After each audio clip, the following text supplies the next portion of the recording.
Good morning YouTube, it's Lynn from Perth again in WA. This video is long overdue.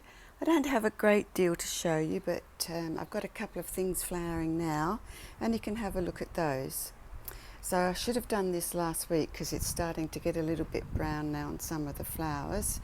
And this is Lycaste aromatica, and it lives up well and truly to its name, aromatica.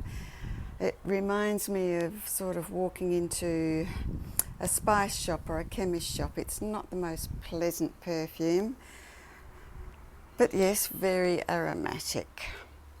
And the second spike now on Dendrobium Genting Lipstick is well into its second blooming.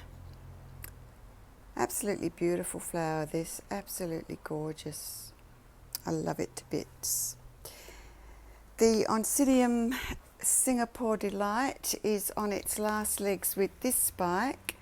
I don't really want to cut it off because there's still some very fresh flowers on it, although they're getting quite sparse.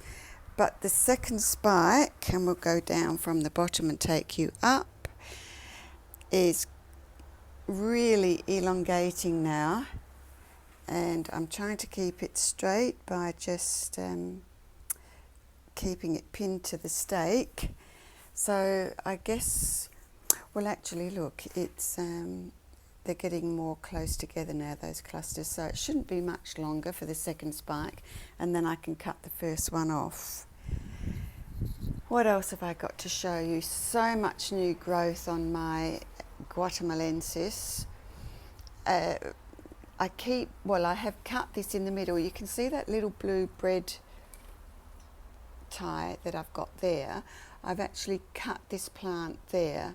I don't think I completely severed it, but when you do that to, oh no, the water's just come on, I'm going to get soaked.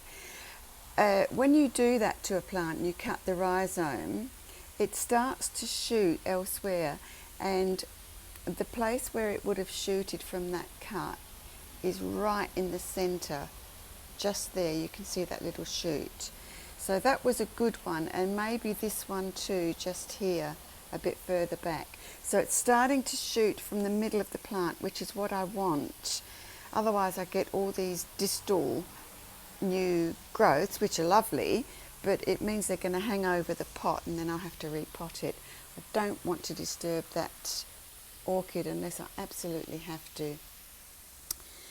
Now, my big Onc Vichy, which had a baby or a new shoot coming up, I actually separated that, and I wanted to straighten the plant up because it was really leaning over, and I had it situated on my metal stand, which I'm just showing you here. It's so big on there that it was blocking out light on other orchids, and I just wanted to move it, so it's now in a stand all by itself. It's been separated. I really wanted to try and straighten up these leaves, but I got no idea how to do it, although I will show you what I've done on one other leaf, not on this particular plant. The baby that I removed, where is it, is just here. It looks okay, so I guess they will both sulk for quite some time. Another new flower in my stable is, let me wipe it, is Symphoglossum sanguineum. And I got this at one of the shows earlier in the year.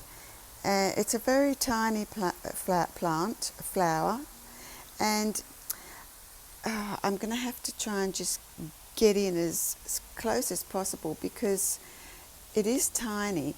But I don't know what you call them, the dorsal sepals don't actually, or haven't opened. They haven't, you can see the bottom petals have, or the bottom sepals have, but the dorsal petals, these ones right here, they haven't actually opened up, and that's uniform right throughout the spike. I think it might be the first bloom, but I can't be certain of that. It's got a few new growths coming, so I'm very happy about that. Now, what else can I show you? There's not a great deal. The spike on my Aranthes grandiflorum. It is a really nice and long.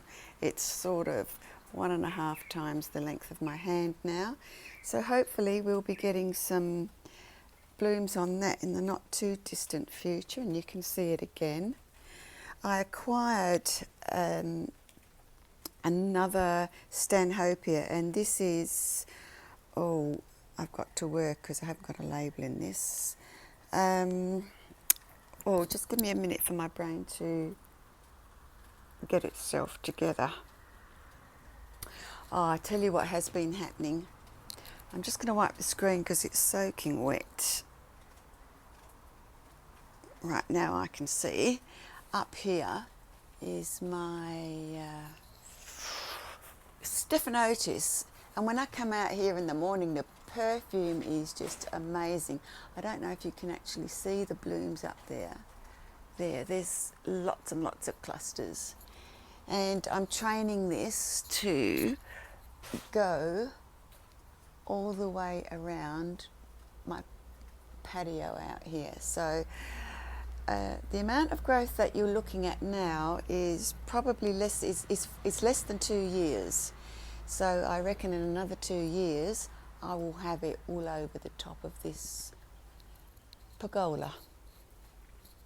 Right, so this Stanhope here, I've just remembered, is Tigrina nigroviolacea.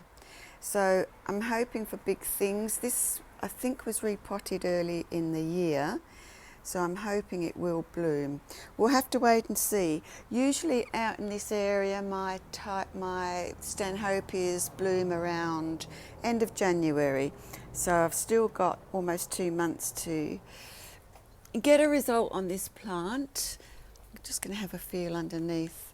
No, I can't feel anything popping through. Anyway, fingers crossed that the Tigrina will flower for me. So that's all I have in bloom. Not very much. Oh, I always forget these. My little mini phalaenopsis. So this is Mama, who had the keiki, which I gave to a friend of mine. And I think the reason they're not so glamorous this year is because I've put them in self-watering. So hoping for better things next year, much better things. So it looks like I've got about 3 the same here. I keep buying the same orchid. Obviously I must like it. Oh well. So we'll wrap this up now. And what else have I done? Have I done some new things? I tell you what I've been doing actually. The mesh that all these plants are hanging on, I brought from out of my front shade house, and I put this up because it's like twice the size. So I'm able to get a lot more plants on it. I've taken the mesh down that was on this wall, so it's now clear, and I hung it up there where my Stephanotis is rambling, and I've hung all my Cymbidiums. I don't know if you can see them because the light's not brilliant. So I've hung all my Cymbidiums from that mesh, and I've moved some of my larger baskets back away from the clothesline. So that's what I've been doing out here. It's all very lush, and I'm quite pleased with the work I've been doing. It's all nice and tidy. I'm trying to collect rainwater as we get rain, which is a bit of a non-event from now on. So that's my updates. Oh, yes, one more thing. In this little area here, I'm going to have to do some work very soon, because before too long, I am getting my hothouse, which will be inserted in this area here against this wall. So I'm going to have to clear this piece. I don't know where I'm going to put all this stuff. I'll just have to move it along, I guess. But there you go, something for you to see in the future. And I'm hoping by January it will be up and running. It's actually, the cage has been made, it's fully welded. It's at the, where is it? It's at the well, I say factory, I don't know if it's a factory or not, where they do the galvanisation. It's having an acid bath and it's going to be galvanised to help prevent it rusting. So I hope it's going to last as long as I do. So there we go. That's my news. There are my blooms. Not many, but more to come soon. So bye for now. Hope everyone's well and doing the COVID thing. Catch you next video. Bye bye.